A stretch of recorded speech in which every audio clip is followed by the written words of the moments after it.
This is our story of loss with our son Sterling, our third baby, in August of 2022. So from the get-go, it was a pretty easy, well, relatively easy pregnancy. He was a baby that we decided we were ready for after years of not really being ready for more kids, and conceived him on 11/11/2021. I remember I came home and was like, let's make a baby today, and lo and behold, it happened. And it was really fun getting that positive pregnancy test, and we were excited, we were nervous, and then telling the kids was really, really fun. I remember I went to Target and got stuff to tell them, like a little gift for them to open up, and it was a stocking because this was around Christmas time, and they got to open it and realize they were going to have... Little red stocking. Yeah, they were going to have a brother. That was cool because they had never had that experience before, so it was really fun to see them get really, really excited. And the pregnancy was pretty standard for me. I go through a midwife. I've done this every time. I've never birthed in a hospital. I've always birthed outside of a hospital and used a midwife. So I don't see someone till about 9 weeks, 10 weeks. So that's when we first saw our midwife and got to hear a heartbeat like right at 10 weeks with the Doppler. And at that point in time, we already knew the gender because we did a gender test. I did the blood test at like 8 weeks pregnant. So we already knew it was a boy, and we had the name Sterling picked out for years.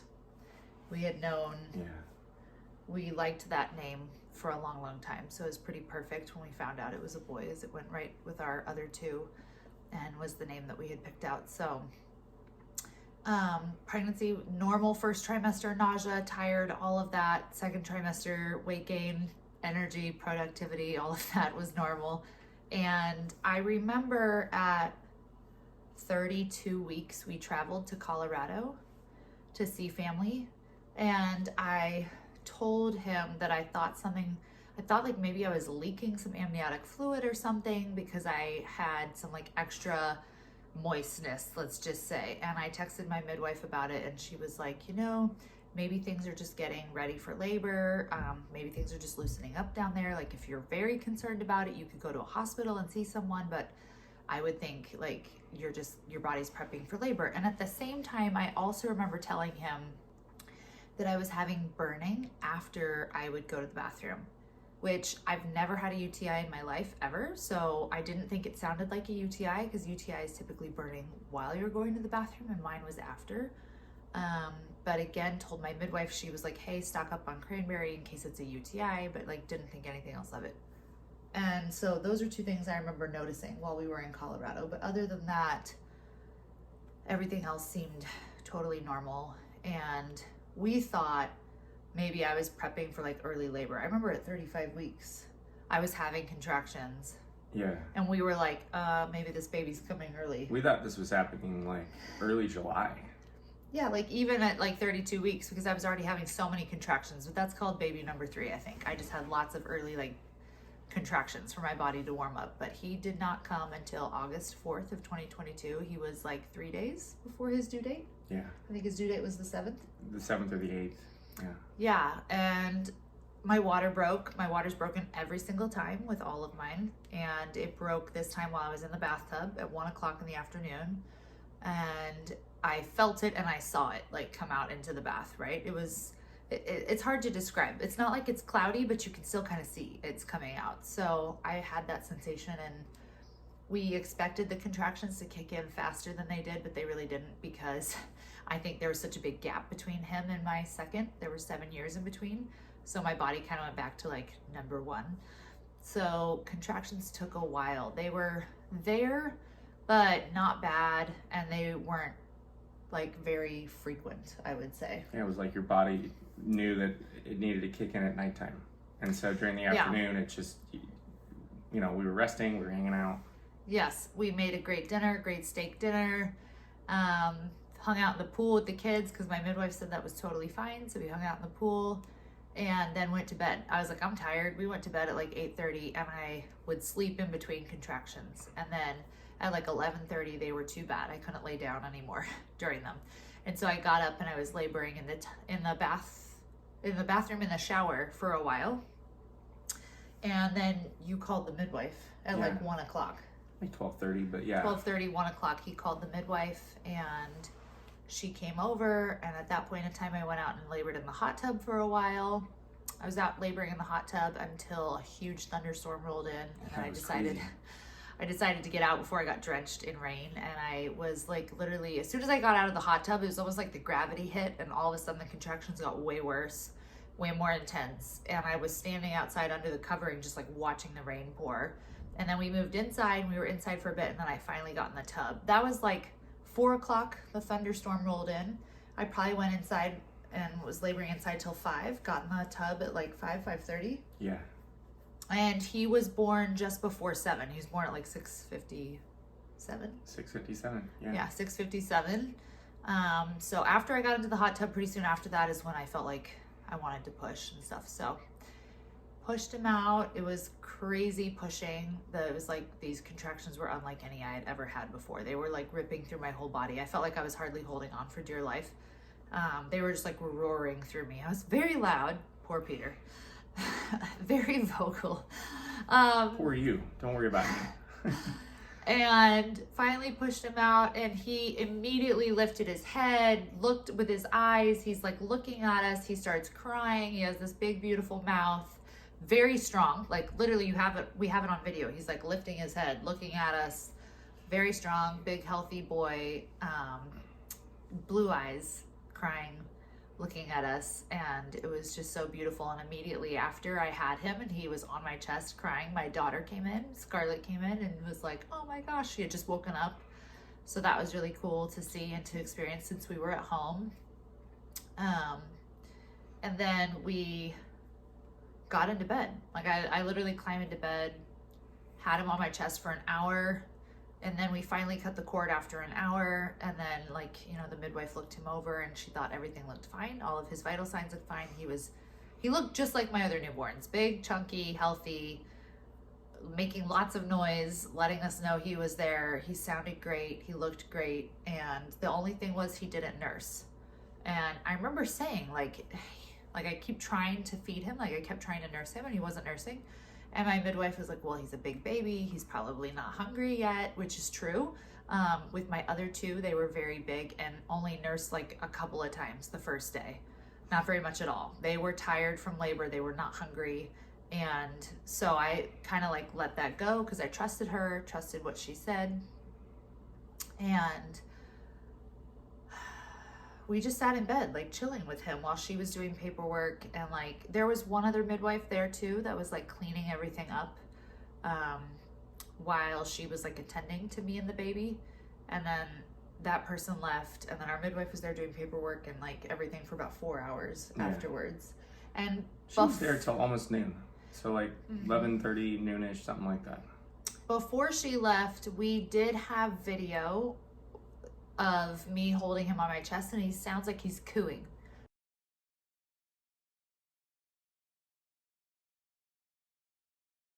That's what we said. We were like, oh, he's making those little like newborn cooing sounds. My second born was very like vocal. We called her a grunter. She grunted all the time. And so it reminded me of her. And so I was like, oh, he's making newborn like cooing sounds. Because he was laying on my chest going like, ooh, ooh. You know, like it just sounded like he was just cooing, like he was happy or something.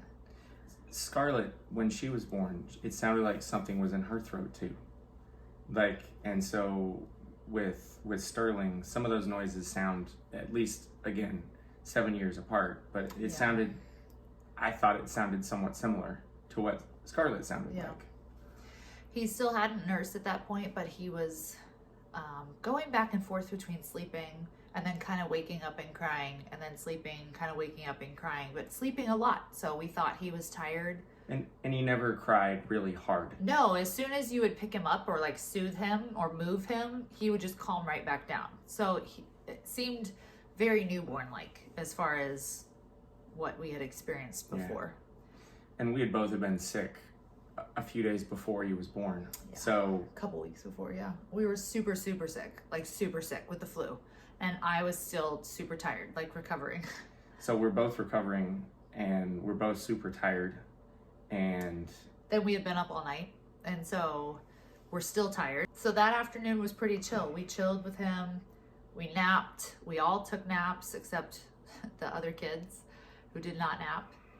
and he still wasn't eating. And I was offering it every so often, but he wasn't eating. And then at like 4, I think, is when he threw up. He had like a big brown He had a spit big up. brown like spit up, and that to me was alarming because I know that that means potentially they have meconium in their lungs, right? So I called the midwife and said he just spit up. So we called her, going back a little bit, we called her at like 1:30. Oh, we did? Yeah, or we were texting back and forth. About? So his color wasn't right, and it looked like his breathing looked a little funny.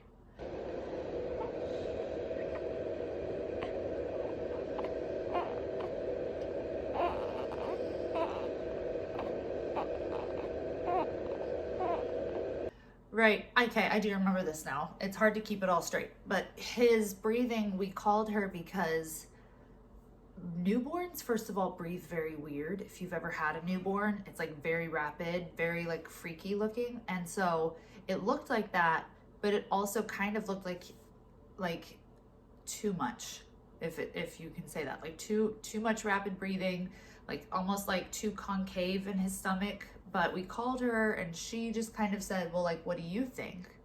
And like, you tell me type thing. And I was like, I don't know. Like, that's why I'm calling you. Like, I don't know if this is newborn breathing or regular breathing. And she was like, well, when I was there, he was totally fine. He was pink. He was great. Like, I don't think anything's going on. So we were like, okay. And then at 4, he threw up brown stuff and I was alarmed by that. And so we called her again and she said, it's potentially possible that when he was being born, he took on some, maybe even in the tub, because I had him in the tub, and that's like totally normal. They can throw up stuff like that for the first couple of days, so it's totally fine. So she's telling me again, every time I'm bringing up something that things are fine, she thinks he's fine. She'll be back tomorrow to like check on him or whatever, and she'll talk to us in the evening. So we kept going, and at this point in time, he's probably sleeping more than he's awake. Yeah. He had a bath. He had a bath because he had a big poop. And it was very messy, and we were trying to clean him off, and he had a little bath. But at this point in time, he's no longer opening his eyes. I do remember that. He's not opening his eyes anymore. He's just asleep. Like, and even when he cries out, he stopped opening his eyes. I do remember that. So we watched The Office as a family, had dinner in bed, and then One of our friends, Sarah, brought us dinner. She was so awesome. Came over. The kids to bed and went to sleep with him in our room in the bassinet right next to my bed. And he was just crying on and off. And so we were getting up with him and I was trying to nurse him and he still wasn't nursing. And we were taking turns. And so you took him from like midnight to 3. And you said, hey, maybe he needs a bottle. I did. Maybe I was like, he's not... he needs to eat, so go make him a bottle. If he's not going to eat for me, like, at least make him a bottle. So he went and got him a bottle and got him to eat like an ounce, I think. Yeah. And I would kind of like stick it in his throat or in his mouth, and he would like suck a little bit and then stop. He suck a little bit and then stop. It was never like he actually drank it. Yeah, correct. And so, but he had an ounce or something. And I remember walking in the spare bedroom, which we had made into his room.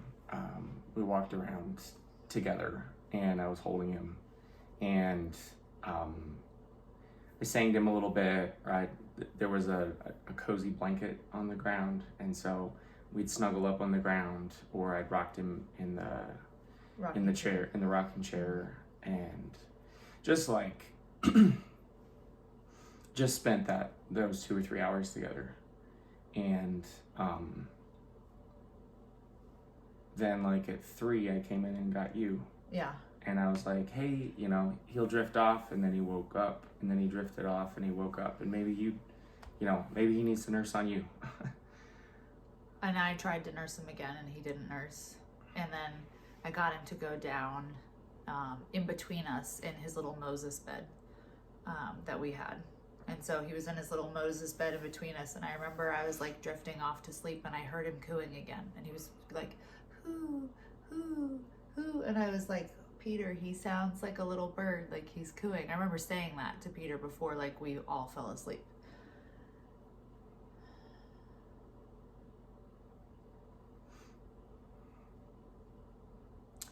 And then I just woke up at 5 and It was like I just woke right up out of a dead sleep, and I was like something's wrong. Like, I don't know, but I think I was so used to him making noise at that point that I was hearing nothing. So I was like, something's wrong. So I literally woke up and looked at his little face in between us, and he didn't look like he was breathing. He just had this little face where it looked like he was trying to breathe, but he wasn't breathing. And I was doing the whole like test that like moms do where you put your hand like over their nose and you're like trying to tell. And I was like looking at his chest, and I was like, Peter, I don't think he's breathing. Like, Peter, he's not breathing. Peter. And Peter was like, he's finally asleep. Like, leave him alone. He's finally asleep. Like, thinking that he was. And I was like, he is not asleep. Like, I know he is not asleep. And I was like, do CPR. Like, Peter, do CPR. Because he's a former lifeguard, like trained in CPR, trained other people in CPR. So I was like, do CPR, do CPR. And he's like, no, like, he's totally, like, he was just waking up, and he's in total shock. And he's like, what do you mean? Like, in my mind, it took several hours to get him to actually fall asleep. Now he's sleeping really hard. That's like the first thought that came to my mind when I woke up. And I called my midwife and was like, oh my God, I think something's wrong. He's not breathing. And she was like, call 911. Yeah, and call we called 911 911 right away. And they started talking us through doing that. CPR. In my mind, for like the first 20 or 30 seconds, because like I knew, you know, you do CPR in somebody, that's a really big deal, and you can hurt them and break things. And I didn't want to hurt him. And in that instant, I'm like, I've done CPR on dummies before, but this is like, and so there was that 10 or 15 seconds or 30 seconds, whatever it was, that it's like time stopped, and I couldn't believe, like, okay, we're gonna do this now. And so the dispatcher was starting to talk me through it, and I couldn't remember my counts. I couldn't remember my numbers. And so she's like, okay, so bring him into a firm, flat surface. And she started counting me through what to do. So we brought him into the bathroom and set him on the counter. And I started CPRing him. And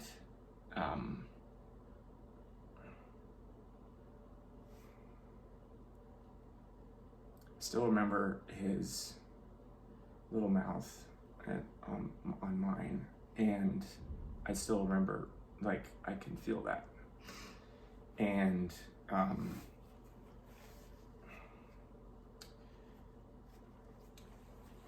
you left to go talk to the dispatchers, and I was pushing down on his chest with 2 fingers, and I was breathing into him, and then all of a sudden our house was flooded with tons of first responders.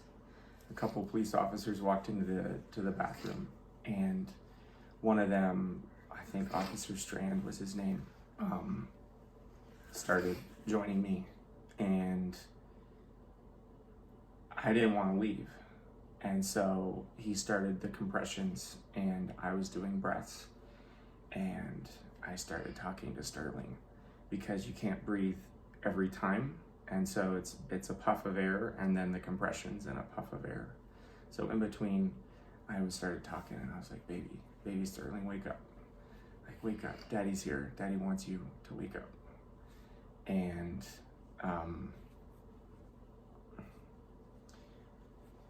then after a couple minutes, the EMTs came in, and they took over. They took over, and I walked out of there, and I heard you just sobbing in the house, and then waiting there, and I didn't know what to do.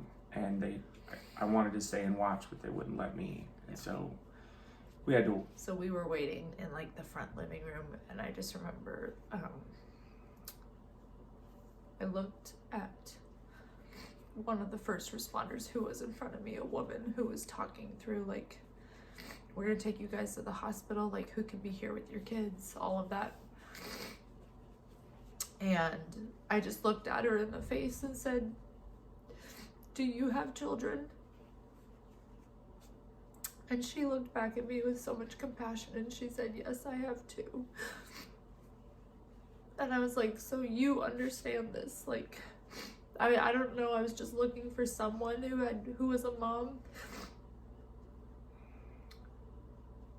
who would like understand this kind of pain. And so my midwife got there while they were there, and so she was able to stay with the kids. And we told her to wake up the kids and bring them to the hospital and meet us there. And the first responders were gonna drive us to the hospital.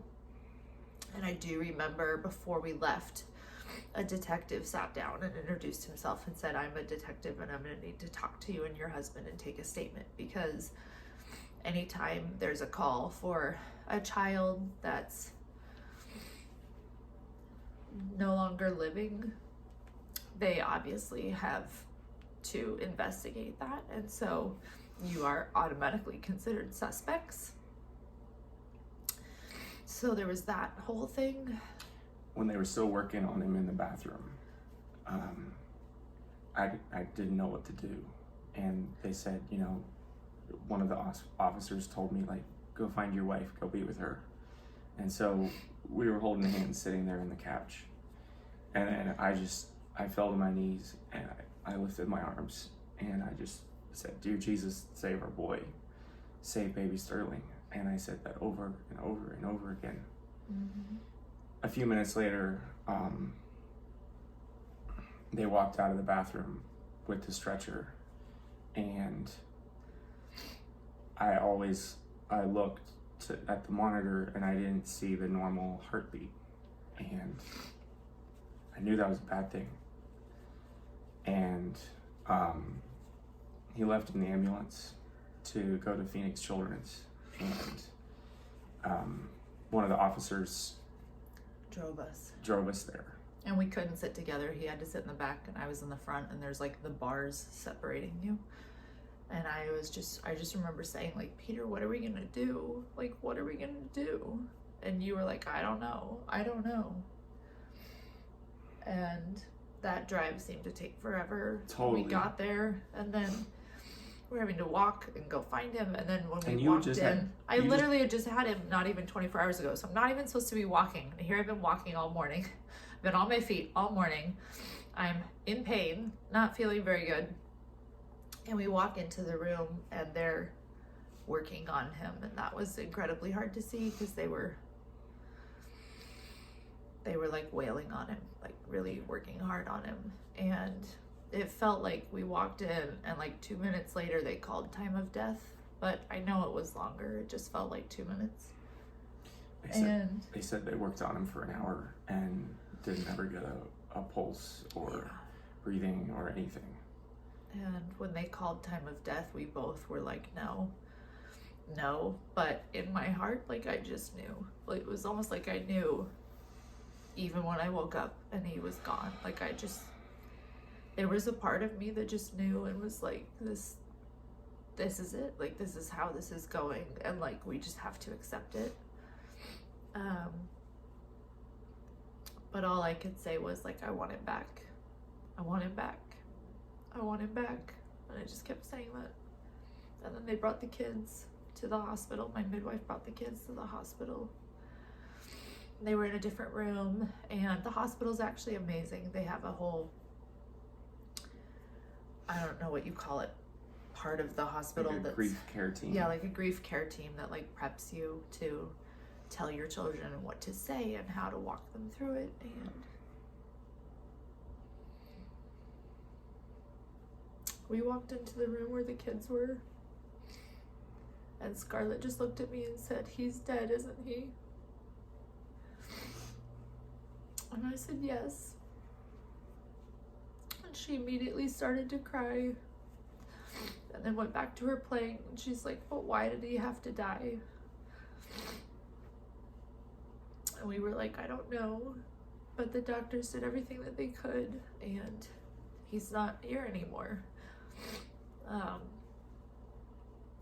And then we all went into the room, and they brought in like a rocking chair, and they put warm blankets on him, and we got to just hold him and talk to him, and the kids got to talk to him, and we have video of everybody talking and saying goodbye and saying everything that we wanted to say to him. And the hospital did like footprints and handprints of him, and they let the kids help with that.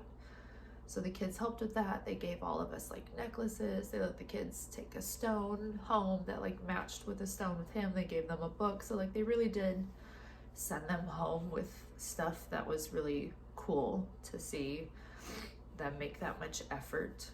And they really make a lot of effort for you to feel like he's still a baby and not just like a thing like when we left. We left and brought a baby to the hospital and left with a box. It was just the weirdest, awful ride home. But I remember even being there, like doing the footprints and handprints. Scarlett was like, "Don't hurt him," to the nurse, and she was like, "Oh, I'm not hurting him. Like, I'm taking very good care of him." And when we left, Peter didn't want to let him go. And the nurse was like, "I'm gonna take really good care of him." She was like, "It's okay, Dad. Like, I've got him. I've got your boy." Like, they were very, very respectful. They called him by his name. They treated him just like they would treat like a live baby. And that was really, really cool to see, I have to say. That was the most awful feeling, that like it was time to go now. Because like, I mean, I would have stayed there as long as they would have let me, and they kind of said it's time to go. Yeah, they did. And then we also had to give a statement to the detective at the hospital. And then they had CPS talk to the kids, and then they said they had to come to the house and talk to the kids at the house and like check out our house. So they said, "What time today do you want to do that?" And we were pretty much like, "Just follow us home and do it when we get home, because we want to be left alone. I just want to be done with this." And that was the weirdest, most awkward feeling of grief. But then in that moment, I mean, we've watched the TV shows and things where they investigate the family, and so just, I mean, we both knew that we'd done everything that we thought was right, and of course we would never hurt our baby. And so then in that moment, to be, you know, the prime suspects of something, and that was hard. Yeah. And so the detective interviewed me and interviewed you, and then CPS came to the house and talked to each of the kids separately and looked around our house and said that she would be going to his autopsy, as he had an autopsy, which we really wanted him to have, so we were happy about that. And then it's waiting. Like, you don't get the autopsy results right away. You don't get the autopsy results for 90 days. And they basically don't get to close your investigation until they get the autopsy report. But as soon as the autopsy's done, they have to know like where to send the body as far as like a funeral goes and everything. So you pretty much have to get on top of like planning a funeral, because literally then the next day we were already at the mortuary and like planning the funeral. So I'm literally 2 days postpartum in a wheelchair, trying not to walk around because I've been walking now for the last 2 days, planning his funeral. And you're like in shock, and your milk is coming in, and you're tired, and you're bleeding, and you look at all these pregnant women walking around, you're like, that was just me. Like, that was just me, and now I have nothing to show for it. And we just had so many questions and like no answers, and it just seemed so unfair. It still can seem so unfair sometimes, and I think that's normal. But we kept waiting and hearing or looking for the autopsy results, but they did not come for 90 days, literally. And when they came, it was ruled as group B strep that turned into pneumonia, and he went septic. And that was like the most crushing thing to hear, because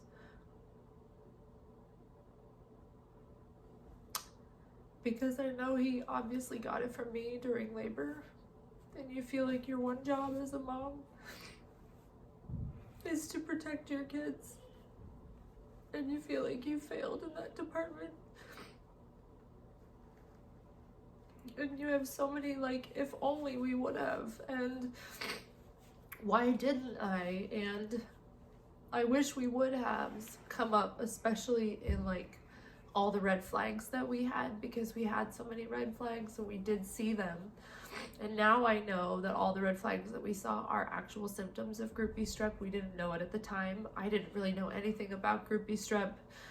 I didn't know anything about group B strep. I didn't know that I had it. And now I know, and I know what signs to look for, but like, I thought I hired a professional to know that. I thought I could rely on and trust the person that I paid to be that expert, and they obviously like failed us. And that was really, really hard to live with. That's been hard to live with, because it feels like it could have been prevented. Yeah, those what ifs were just so crushing for me. The next few months just dragged by, and every night I was up 12 o'clock till 3 in the morning.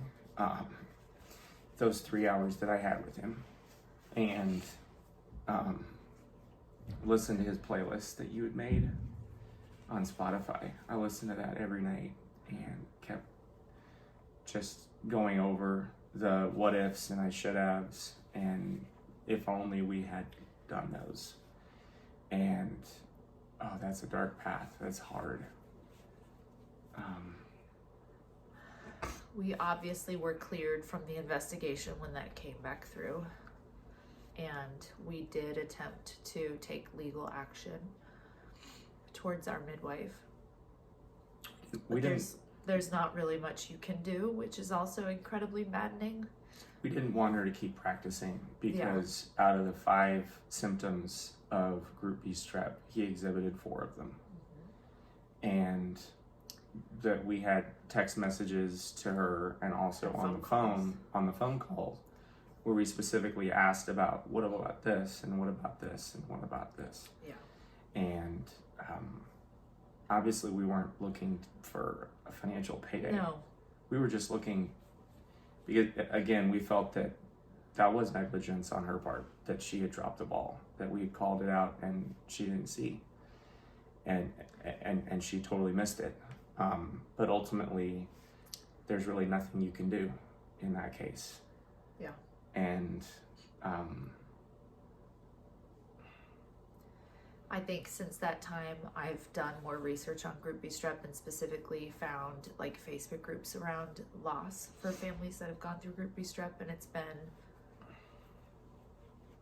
healing to see that there are a lot of stories similar to ours, where even when they did see the signs and they got them help and they got them into the doctor, or heck, they were even born in the hospital, and they were able to get them on antibiotics, they still ended up losing the baby, or they still ended up having really a long bumpy road. And it's been healing to see that, because it was in the beginning so easy to blame myself and blame the path that we chose and say, well, if only we had done this, he would still be here.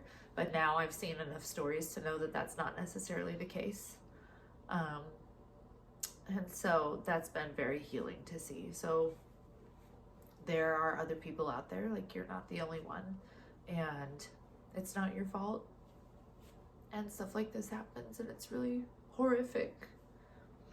And group B strep is something that they don't know enough about, and a lot of the medical providers disagree about it, and so it's just something that's not navigated the best, in my opinion. But that's our experience with groupie strep and loss with our child. I just want to share because when we went through it again, I didn't know one other person who had been through this, and it's so easy to think you're the only one and there's something wrong with you, or that you're a horrible person, or you messed it all up. And knowing that there's other people out there who go through this too makes you feel less alone, and it gives you a little bit of comfort in finding other people who've been through something similar. Riding home from the hospital that first day, it was like God was inspiring and like writing through you, because obviously we have on both sides big families, and we didn't know how to Tell them. Like, we hadn't even told everybody not he everybody was born yet. Not everybody knew that he was born, and so like we hadn't even posted on Facebook or Instagram or anything. Like it was still so recent, and so not everybody even knew that he was born. So how do you say, hey, we had our baby and now we don't anymore? But driving home in the car from the hospital, it was like God was speaking through you, because like what you wrote out was so beautiful, and that's basically his obituary. Yeah. Like that's what we used. And before Sterling was even born, right after Scarlett was born, we had a little baby book. It was the 3 baby owls. And when we read that, we always put in the kids' names into the owl book instead of the names that were in there. The names that were in there. Yeah. And so it was always the 3 owls worried about their owl mother, and you know, it was Simon and Scarlett and Sterling. And I'd read that kids book to them for years before he was born. And even when I thought, you know what, we weren't going to even have a third. Like for several years, we were good with just 2. With just our 2. And I still read the book every time and put his name in there. And so like he was always our third baby owl, our third little dragon. Every time when we read the kids books, like the baby dragons and the good night, he was always our third. And the beautiful thing about that was that we had this hope, this expectation that we were going to have a baby, and then it came true. It happened. And so even in death, I knew that like that wasn't the end of the story, and that was just a feeling that I had. This isn't how the story ends, and there's a beginning of something, and I didn't know what that was, but I just knew in my heart this isn't the end. Yeah, we both knew that, and we spoke about that at his funeral, and we're still waiting to kind of see what that is, but there is hope because it isn't an ending, and we know that we'll see him again. Like, this isn't the end of him, and we'll be with him someday, and this is the beginning of something, and we're still in it. But we're gonna share and bring you along the journey with us as we do. So I hope this makes you feel less alone. I hope this helps you just in knowing that other people are going through it too. And thank you so much for listening.